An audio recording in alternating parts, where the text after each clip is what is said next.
Hi everybody, welcome back. This is the Module 3 overview, and this is the final lecture video of the semester. This module is going to end with emancipation. That's the end of chattel slavery in the United States in 1865. And this lecture is intended to explain in part how we get from the so-called middle era of slavery that we discussed throughout Module 2 up to the momentous events of the Civil War and emancipation.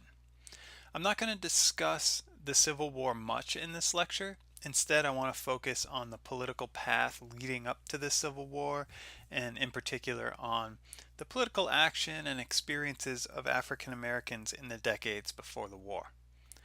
But one point I would like to make about the Civil War just before I get started is that the Civil War, of course, was about slavery.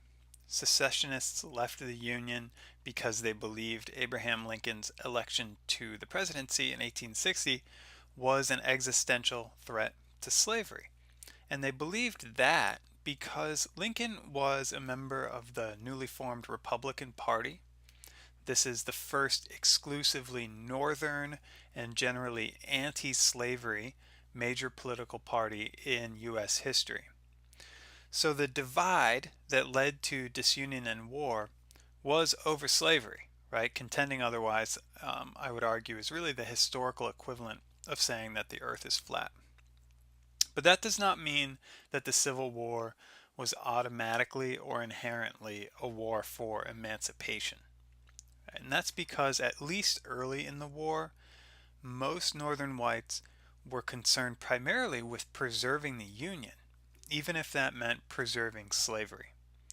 This includes the other major Northern party, the Democrats, who never accepted emancipation as an ideal and were close to beating Lincoln in the election of 1864, which would have changed the course of the war entirely. And just before I continue to clarify, the Democrats had been, prior to the Civil War, a Northern and Southern party. They were a truly national party. Obviously, the war kind of split them. But the Democrats who remained in the North, they're still really powerful, and they're constantly pushing the Republicans to either end the war or to change the meaning of the war, but to not make it a war of emancipation. Okay, so the war is about slavery, but over time, the Civil War became a war of emancipation, right? It wasn't initially, but it became so over time. And the reason it did was because these people in the North called abolitionists, particularly African American abolitionists, really pushed the Republican Party to embrace emancipation. That they argued that this was the best opportunity to end slavery. The war provided the best opportunity to end slavery, and that attacking slavery could be a strategic strength for the Union. And it also became a war of emancipation because enslaved people made it so. Right? Enslaved people weren't just passive during the Civil War. They weren't like a football that both sides were fighting over, right? They weren't on the sidelines. In fact, as we're going to talk about towards the end of this module, the slaves of the American South launched the largest slave rebellion in American history during the Civil War, and they did so by running away, right? By putting down their work and running towards Union lines throughout the war. As we've discussed throughout this class, enslaved people were a critical economic force in Southern life, and so their desertion was devastating to the Confederate States of America.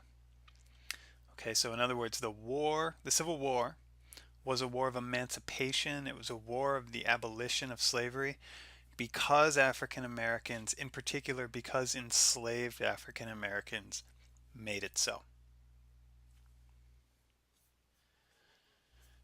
Now I'd like to provide a brief overview of two really important groups in the transformation of African American life during the 30 or 40 years prior to the Civil War. And the first group I want to talk about is the abolitionists. So, as I said a few moments ago, abolitionists were the opponents of slavery. They wanted to destroy slavery. They believed that slavery was immoral, and they expressed concern for enslaved African Americans. And that last point's really important. That made them different than other anti-slavery groups in the North, who may or may not have, most likely did not care about the welfare of enslaved people, but they opposed slavery because they feared that it was inefficient, that it was backwards, that it created unfair competition for whites, that it gave slaveholders too much power in national affairs, or that it threatened the way of life of wage earners and small farmers in the North.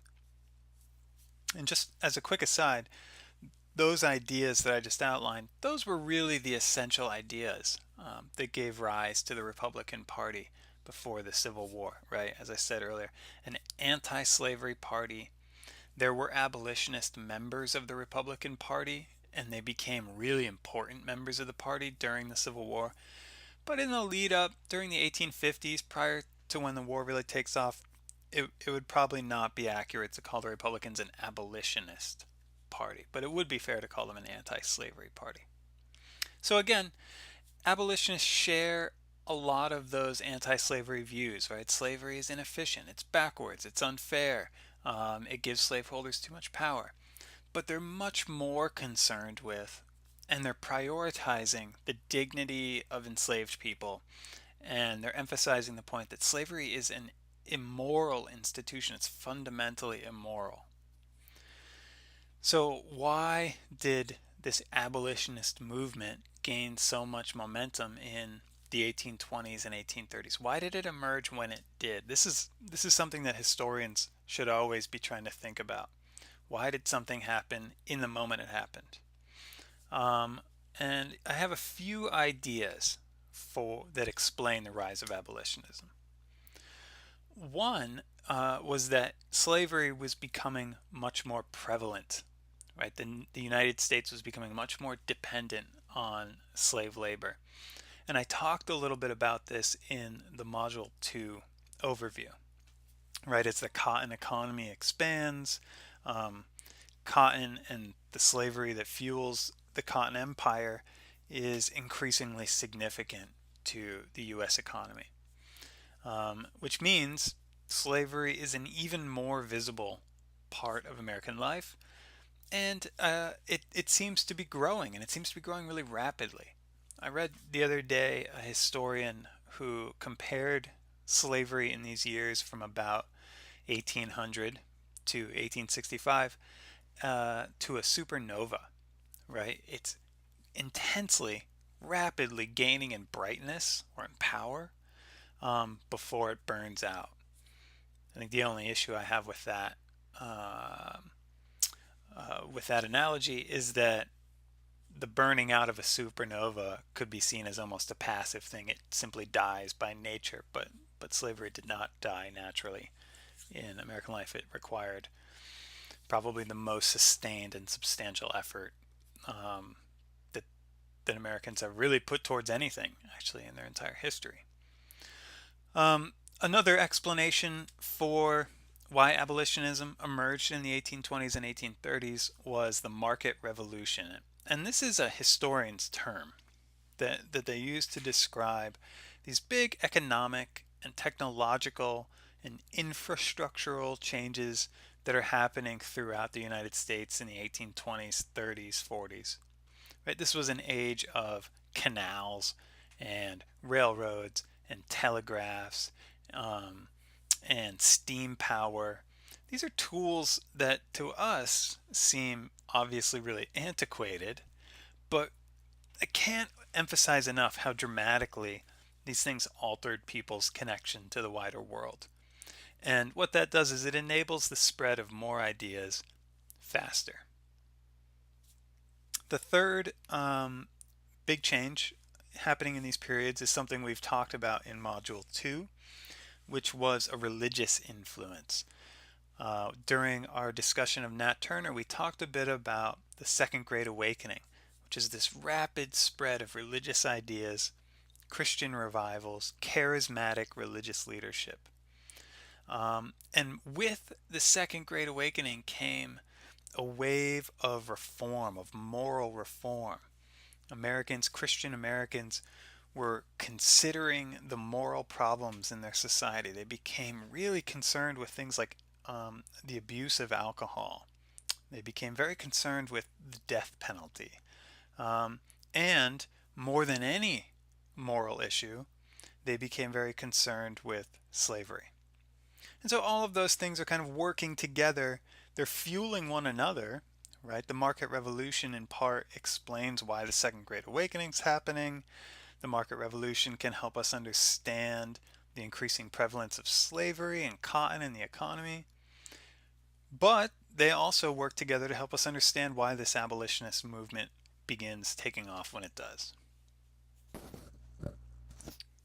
Okay, so one thing to keep in mind is that not all abolitionists were necessarily the same. Some were a little more extreme in their vision of what American society could be than others. Some were more conservative than others. And one group I would like to focus on a little bit more is the radical abolitionists.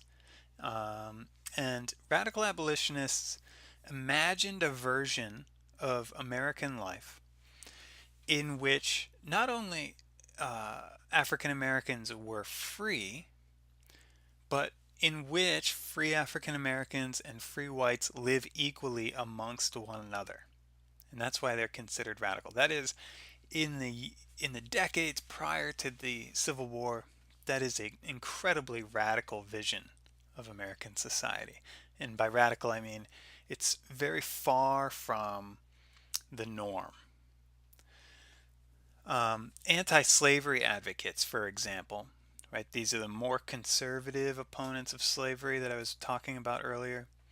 They tended to believe that African Americans could never achieve equality, and that white American society would be better off without the presence of African Americans. In fact, one of their criticisms of slavery was that it had introduced African Americans to American life, that it had brought Africans into North America, and they wanted to, some of them imagined correcting that what they would have viewed as a mistake, right? Radical abolitionists have a totally different perspective. To be clear, not all African Americans agreed with the radical abolitionists. Right? There's a few exceptions. For example, there's a very prominent Philadelphia sailmaker, he's a manufacturer named James Forten. And James Forten believed that African Americans, as he put it, will never become a people until they come out from amongst the white people. In other words, we can never really become ourselves until we have some self-determination, until we go somewhere else and start over again. But that idea was pretty rare among African Americans, and by and large they disagreed with it, and they believed instead that they had every right to stay in the land of their birth. The very famous radical abolitionist author David Walker wrote, "This country is as much ours as it is the whites, whether they admit it or not." And Walker and other radical abolitionists believed that the only way for Christian America to redeem itself was to attack both slavery and inequality, to immediately emancipate enslaved people, and to enforce their political freedom, their political equality, including in the North. They called for immediate, unconditional, and uncompensated emancipation with equality. And in the 1830s, radical abolitionists, really began organizing and pushing their ideas into the wider public. In 1831, you have the first issue of The Liberator, which is the most famous abolitionist newspaper of this period. And then in 1833, abolitionists organized the American Anti-Slavery Society, which was the first national organization devoted to immediate emancipation. So the American Anti-Slavery Society really exemplifies the broader abolitionist movement. For one, it grew really rapidly. It was founded in 1833, but there's 200,000 members by 1840, and there were 2,000 local societies by the same year. Their platform drew on Christian ethics of the Second Great Awakening to depict slavery as a sin, slaveholding as immoral, and many of its adherents believed that slavery wasn't simply bad, right? They didn't want to end it just because it was bad and they wanted to do the right thing. They actually believed that abolishing slavery would purify the world and that it would invite the second coming of Christ. That's what they're working towards. And like I said earlier, they're radical. They they believe that African Americans, as men and women, as brothers and sisters, um, were human and deserved recognition for full humanity and full participation in the political community. And to spread their message, they relied on some of the new technologies and publishing of their day. They really embraced mass communications. They publish anti-slavery almanacs. They publish thousands of advertisements for various events, including anti-slavery fairs. They publish anti-slavery children's literature. Most importantly, they published slave narratives. In fact, they published more than 100 different slave narratives in the decades before the Civil War. So slave narratives were the autobiographies of enslaved people who had escaped, right? And they're telling, they're exposing Northern audiences to the experiences of slavery. These were typically sold very cheaply, so white families had easy access to them. Northerners were reading these voraciously. They're extremely popular. And they really became their own literary genre, right? Historians think of the fugitive slave narrative as this really classic American genre of literature. It has its own kind of themes that work together. These themes include sexual violence, torture, family separation, the effect of slavery on white people, how slavery would transform otherwise good white people into these kind of demonic figures. These slave narratives emphasize the resilience of enslaved people, and that was very intentional, right? It challenged the stereotypes that slaveholders had created of enslaved people's passivity or ignorance or contentment. And the slave narratives also emphasized enslaved people's ability and willingness to embrace middle-class norms of family and industry and Christianity. This is really important because that's who the audience for these narratives was in the North, right? It was middle-class, white, Christian families. And so the slave narrative works to show similarities, inherent similarities between enslaved people and middle-class northern whites, and then encourages those middle-class northern whites to imagine themselves in that situation and what they would want to happen. So you see a lot of these themes, these are things we've talked about throughout the course. I think slave narratives are so critical in our understanding of slavery to this day. It's really a revolutionary publication or revolutionary genre. So just one last point. Abolitionists were, there were a lot of them. They were growing rapidly throughout this period, this antebellum period.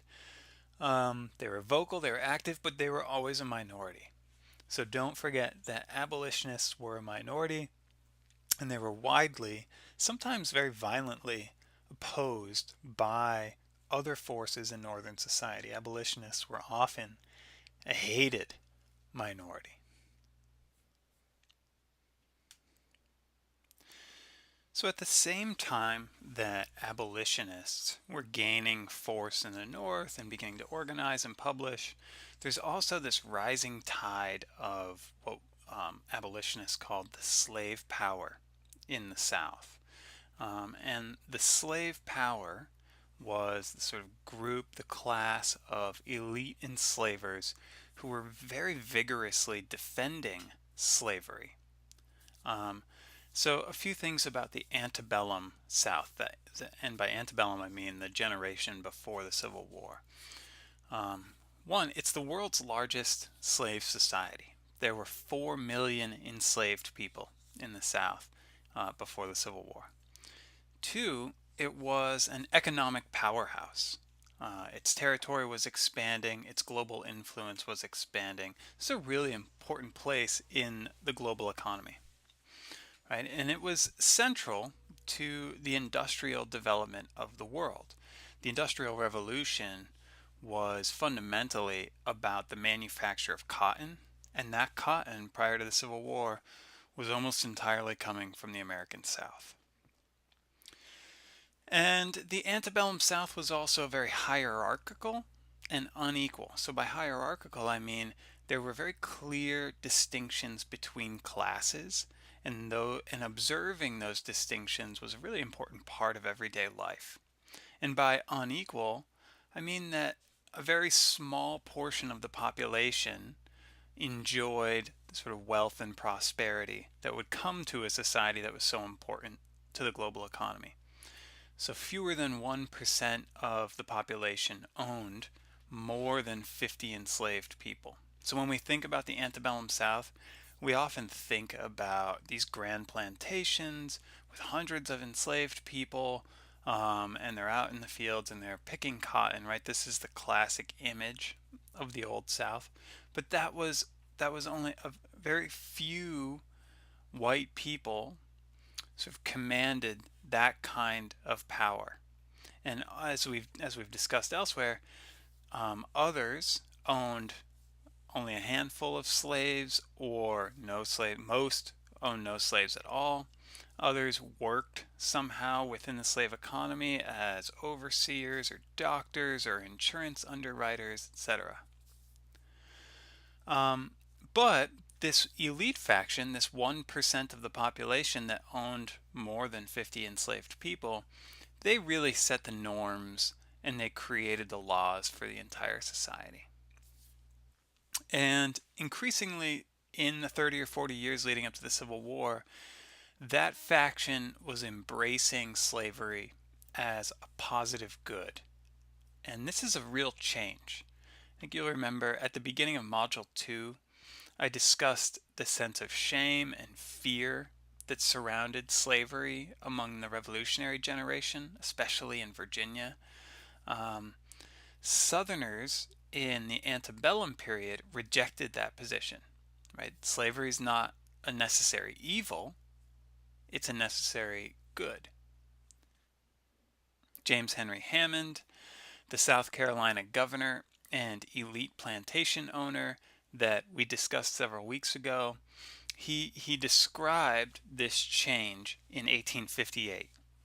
So he wrote that looking back on earlier generations, he had asked, what then was the state of opinion in the South? Washington had emancipated his slaves. Jefferson had bitterly denounced the system and had done all he could to destroy it.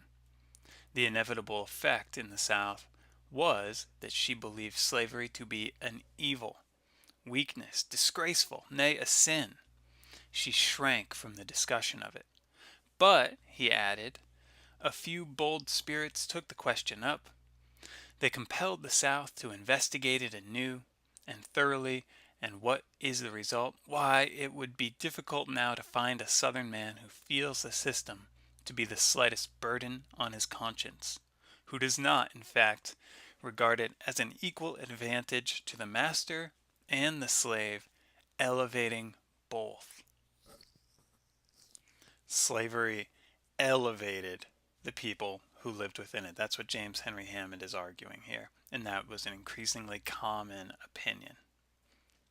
One of the ways that these pro-slavery advocates defended slavery was by saying that it was like a bulwark, it was a defense against the very dangerous forces of democracy and revolution. And as Southern slaveholders were looking out at the world, they saw a lot of democratization and they saw a lot of upheaval. Right? They saw this in the North, they saw revolution in Europe, and then they look around at their own society with slavery as its bedrock, and they see what they think is really the last noble society in the Christian world. It's the best, it's the most moral, it's the most ethical system of economy and society. One of the very famous voices of the pro-slavery perspective was a guy named George Fitzhugh from Virginia. And Fitzhugh wrote about Northern society and industrial capitalism and democracy. He wrote this: "None but the selfish virtues are encouraged, because none other aid a man in the race of free competition. Good men and bad men have the same end in view, and are in pursuit of the same object, self-promotion, self-elevation." Right? He's saying other societies that are emerging right now are inherently selfish, right? Northern and European societies are selfish. They're racked by riots, revolt, radical politics, the concentration of wealth among elite industrialists who will then exploit white workers. But then he says this about the South: "At the slaveholding South, all is peace, quiet, plenty, contentment. We have no mobs, no trade unions, no strikes for higher wages, no armed resistance to the law, but little jealousy of the rich by the poor." So obviously, this perspective rests on the ideals of paternalism, right? And that's that belief, I've talked about this throughout the course, but the belief that Southern society's social hierarchy placed the best men in charge of the society, and then with that power they would then take care of everybody else, take care of women, take care of poor white men, and most importantly take care of enslaved people. George Fitzhugh wrote, "Men are not entitled to equal rights." Right? And he believed that that led to a better society. An unequal society was a good society because the best people would take care of everyone else. So it's really the essence of the pro-slavery vision. Obviously, it runs counter to the values and the ethics of contemporary America. But it's really important to think historically about why slaveholders, or how slaveholders defended their system, and recognize that all of our own values are themselves historically constructed, and that they weren't necessarily obvious to people in the past. And in fact, there are a lot of people throughout U.S. history who find our ideals of democracy and equality to be wrong-headed, right? And actually constructed very powerful social systems that ran against these values. So just like with the abolition question, we could ask, why did this pro-slavery vision emerge when it did? One reason is that the value of slave property had skyrocketed in the preceding generations. There was so much money on the line here, right? If you wanted to be this kind of economic determinist, you could say, well, this is really about money. It's a way of justifying their riches. Another reason could be that there is this sharpening distinction, as we've talked about, between free North and slave South. And so Southerners are attempting to explain why they're maintaining slavery even as other parts of the country are increasingly abolishing slavery.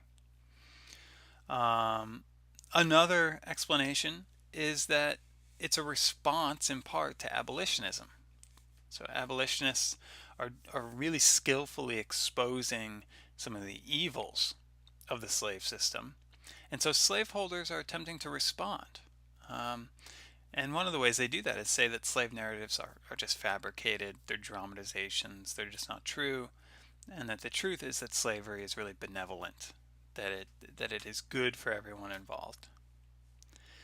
And another explanation has to do with white supremacy.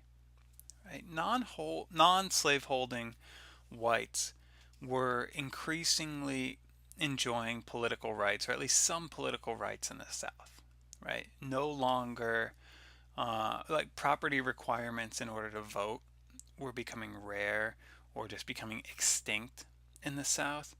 And so slaveholders need to explain to other whites in their society why they have so much power and wealth, right? Why they are the elites. They need to remind the rest of Southern society of their utility, and they need to do this because the rest of Southern society has a little bit more power. And so part of the way they're doing this is by emphasizing just over and over the importance of white supremacy, white rule. That is to convince these newly enfranchised poor whites that they all shared this racial bond. So this goes back to what we talked about with Edmund Morgan several weeks ago, and how sort of white civilization aligns itself in order to preserve slavery. Okay. And one last thing to think about here is how slaveholders promoted the pro-slavery vision. So we talked about how abolitionists used a lot of new technology, especially publishing technology, to get their message out. One really important way that slaveholders promoted their vision was through religion. Okay, again, we've talked a lot in this course about religion and its relationship to American slavery. And we've seen that it had sort of a dual role, that religion was crucial to enslaved people's self-understanding, their sense of soul value, and it could also be a tool that the elite used to keep people enslaved. Right? And that is the way the pro-slavery advocates used it. So James Henry Hammond, again, he wrote that God had sanctioned slavery and it was his will to protect slavery. He wrote, American slavery is not only not a sin, but it is especially commanded by God through Moses and approved through Christ. As slavery's defenders understood it, the Bible had commanded racialized slavery. And this was through the so-called curse of Ham, which is depicted in Genesis 9:18-27. And just really quickly to explain what this is. So Ham, who is the son of Noah of the Ark fame, right? He mocked his father. His father, Noah, got apparently drunk one night. He's lying in his tent and he exposes himself in his drunkenness. And Ham laughs when he sees this. But Ham's two brothers cover their father up. So Noah, out of anger with his son for mocking him instead of covering him up, he curses Ham. And he commands Ham's son, Canaan, and all future descendants of Canaan to be slaves to Noah's other descendants. It's a very harsh punishment for mocking your drunk dad. So Southerners understood that Ham and Canaan had a darker complexion than Noah's other children. So they said, look, this story proves that slavery is racial, that all Africans and their descendants, they are the descendants of Ham, they're the children of Canaan, and so they need to be slaves. And the Southern white clergy accepts this argument. They preach it aggressively. And eventually, this leads to some splits in the most important religious institutions in America at the time. So in the 1840s, the Methodist Episcopal Church split over the issue of slavery, and a pro-slavery faction emerged that dominated the South, and it was just called the Methodist Episcopal Church South. And then in 1845, there's a similar split among the Baptists. The Baptists split into a Northern Baptist church, which is, if not abolitionist, then anti-slavery, sort of doesn't accept the myth of Ham defense, and the Southern Baptist Convention. All right, and if you've heard of that before, it's because Southern Baptist Convention still exists. Right, it was founded as a pro-slavery church, and it's the largest Protestant denomination in the United States. Obviously, they no longer promote the pro-slavery vision, but that is their origin story. Okay, so we have these two extreme factions developing in the North and South: the abolitionists, the radical abolitionists, and then in the South we have these pro-slavery advocates emerging. There's another issue that I would like to just talk through very quickly, because I'm sure a number of you are familiar with this.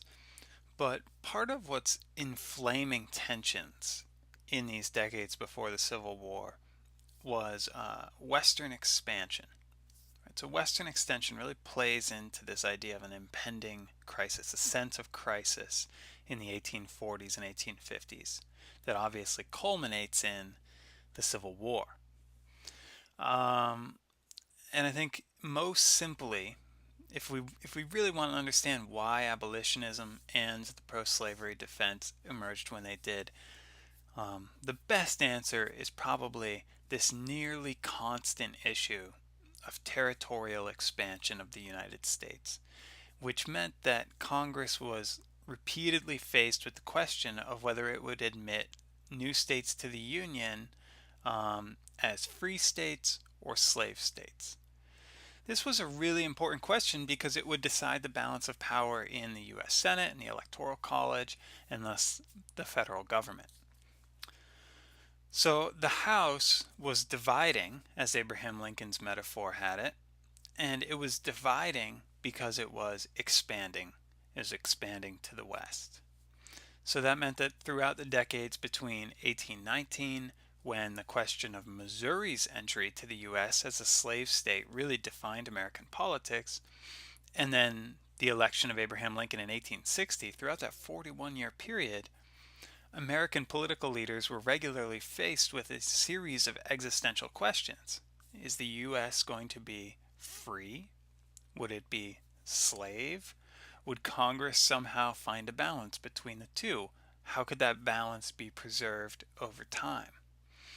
So most solutions favored that last option, right? Just find a balance and then hope to prolong it as long as you possibly can, until the controversy sort of settles itself down. And yet every time a new state petitioned for entry into the Union, that balance would be disturbed. The period of mid-century Western expansion and sectional crisis was really one of probably the most frenetic, frenzied legislative period in American history. It's hard to emphasize just how chaotic these decades really were. Almost every year in the decades between the U.S.'s annexation of Texas, bringing Texas into the United States in 1845, and the election of Abraham Lincoln in 1860, included at least one hugely significant, deeply controversial decision by Congress, the president, the courts, state legislatures, or someone out in civil society, whether it's the abolitionists or the pro-slavery faction. Right? Here are some examples of these things. There's the Mexican-American War from 1846 to 1848. There's the Compromise of 1850, in which Congress decided to admit California, which is the big prize of the Mexican-American War, as a free state in return for the passage of a new fugitive slave law. And I'm going to come back to what the fugitive slave law was and what its effects were in just a second. There's the Kansas-Nebraska Act of 1854, and this is when Congress decides to abolish that 3630 line that divided slave South from free North. So Congress abolished that in 1854, and they have this new rule that says territories will decide for themselves if they want to be slave or free. This is called popular sovereignty. Well, the problem with that is that then abolitionist and pro-slavery factions rush into these territories and literally go to war with one another.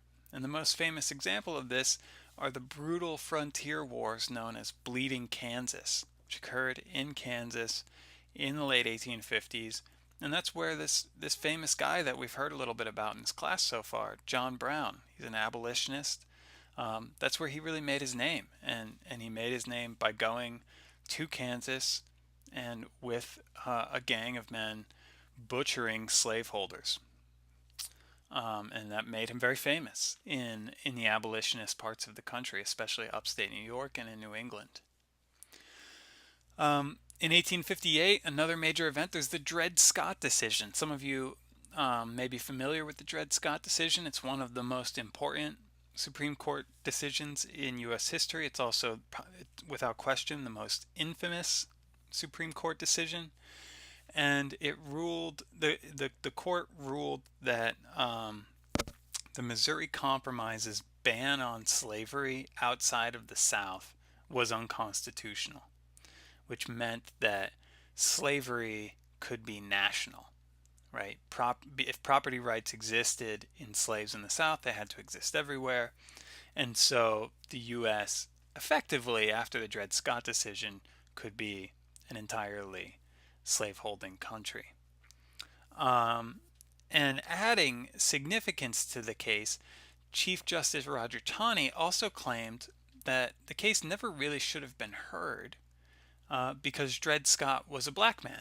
And the Chief Justice argued black men could never be citizens of the United States, so they lacked standing in the court. They could not bring a case to the court. And the Supreme Court had never made such a claim before. It had never defined citizenship based on race. So at that point in 1858, citizenship becomes purely a white asset. 1859, the next year, John Brown is back. This is the famous Harper's Ferry raid. We read about this in Dana Raymond Barry's book.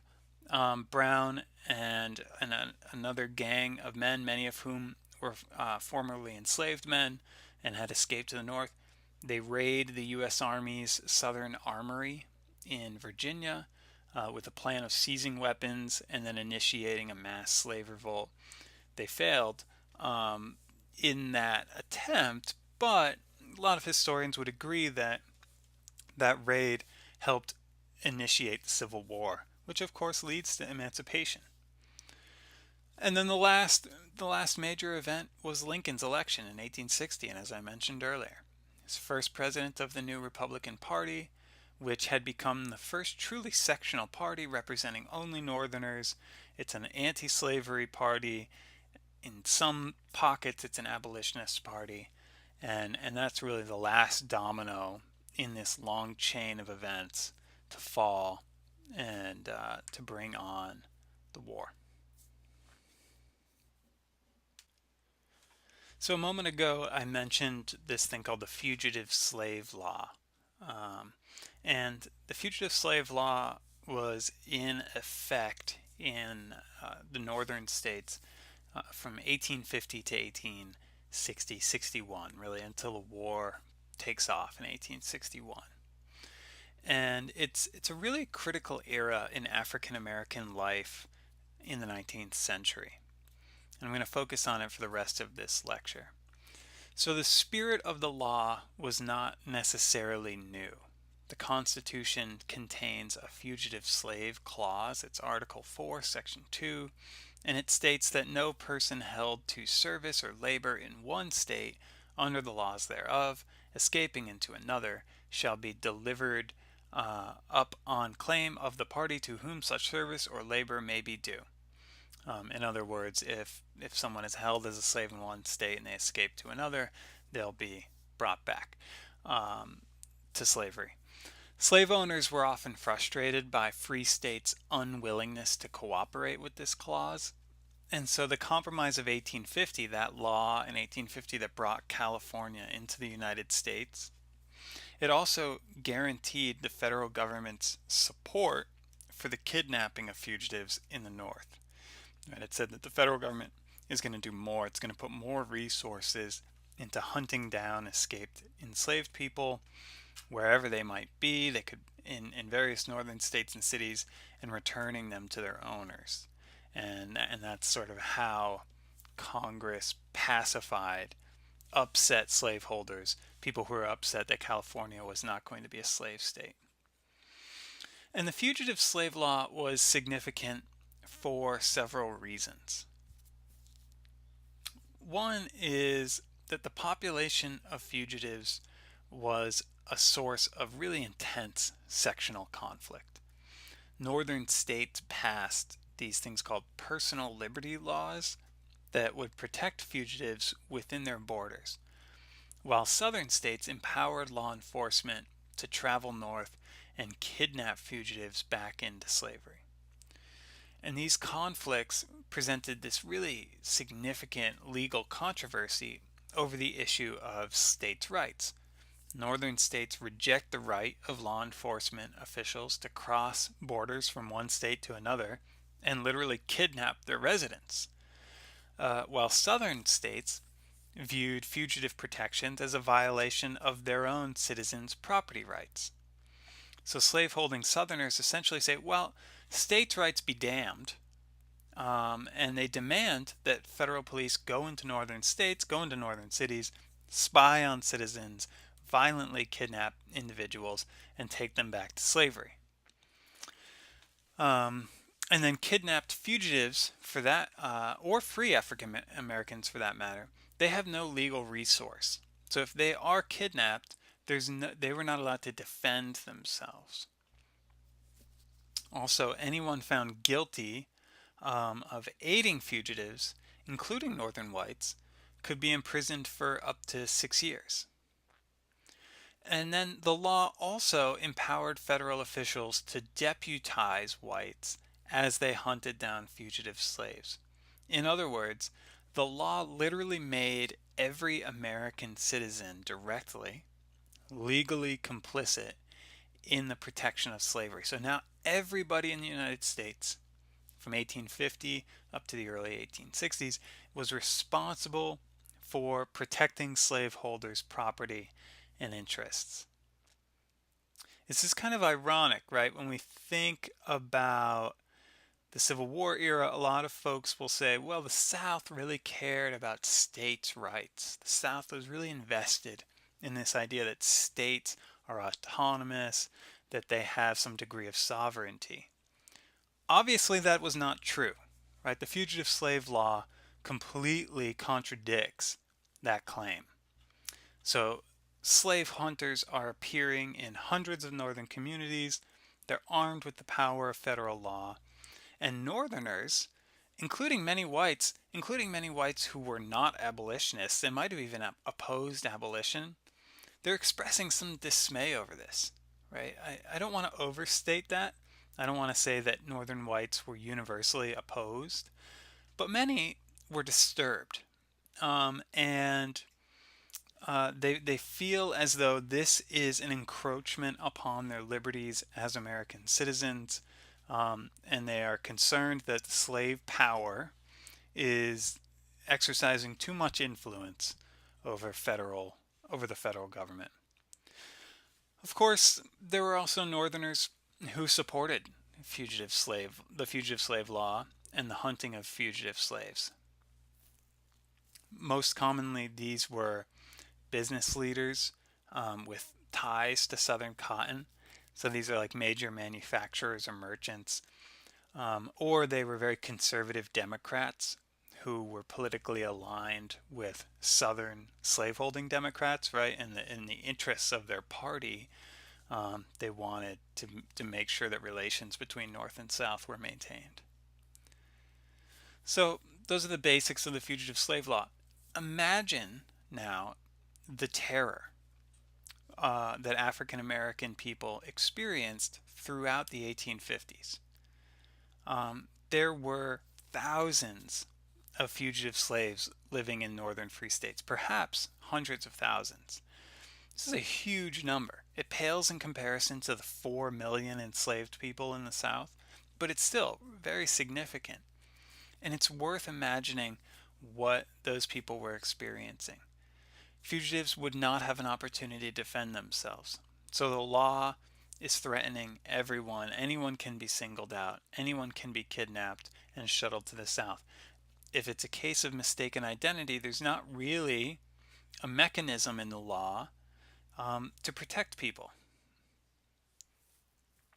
In response to the fugitive slave law, roughly 20,000 African Americans left the United States and went to Canada. And some also escaped to Europe, to England or to France. One of these was the author and abolitionist William Wells Brown. He was a very famous figure in antebellum America, and he went to Paris. And he stayed in Paris for 5 years rather than risk being captured and sent back to slavery.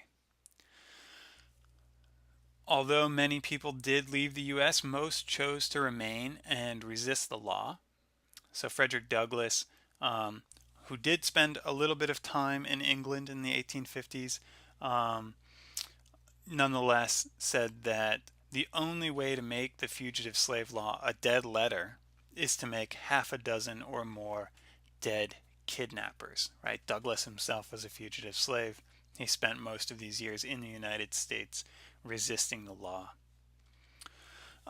Abolitionists developed a response, a fairly aggressive response to this law. In fact, they became much more aggressive in the 1850s in their resistance of slavery than they had been previously.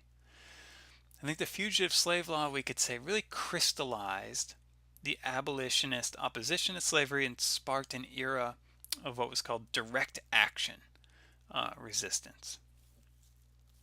That is, while abolitionists continued their older methods of political action, such as petitioning, they also adopted these much more forceful methods.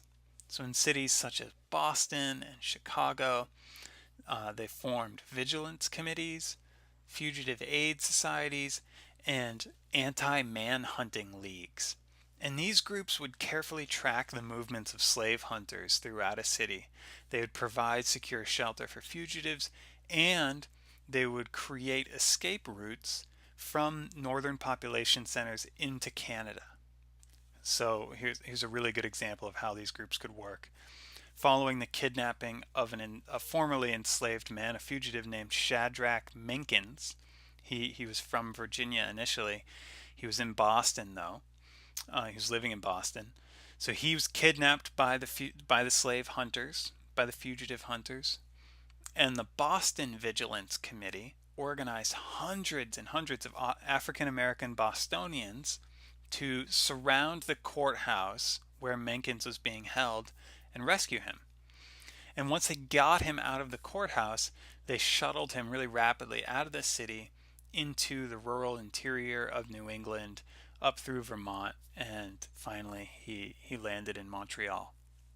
And there's dozens of similar episodes in the fugitive slave era as slave hunters are encountering abolitionist groups in all kinds of cities, places like Detroit, Michigan, places like Cincinnati and Oberlin, Ohio, Buffalo, Rochester, Syracuse, or Troy in New York, Boston and Worcester, Massachusetts, Christiana and Philadelphia, Pennsylvania, and then in the most dangerous place of all for fugitive slaves, New York City. New York City was a real hub of fugitive slave hunters, and it was also a hub of Democrats and merchants with close connections to the South. So New York City was probably the most dangerous place to be a fugitive slave in the North.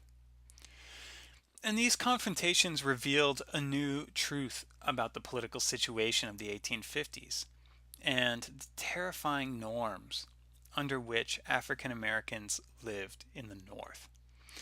Here's what the historian Manisha Sinha has written about this. She wrote, Abolitionists had no illusions about slavery being an ongoing war in which they had to match wits, daring, and resources with slaveholders who had the machinery of the state and the law at their disposal. In other words, abolitionists came to realize that they had to fight, and they had to, as a group of abolitionists did in Boston in 1854, they had to take battering rams to jails and courthouses in order to free fugitives. So they did. So we could reasonably claim that this fugitive slave era prepared abolitionists, in particular prepared African American abolitionists, for the fighting to come, including the war that would begin in 1861 and result, finally, in the destruction of American slavery.